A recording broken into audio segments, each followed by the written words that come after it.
Moja hči Alja se je peljala z fantom in voznikom. Ta voznik je bil kriv nesreče zaradi prehitre vožnje. Dolgo časa traja, da to ozavestiš, da jo res več ni, ker to je zelo težko, še vedno jo pričakuješ.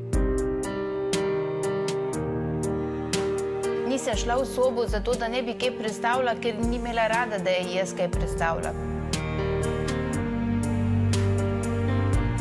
Lastno kožo bi se slekel, da bi lahko to bolečino oblažil, ko jo čutiš.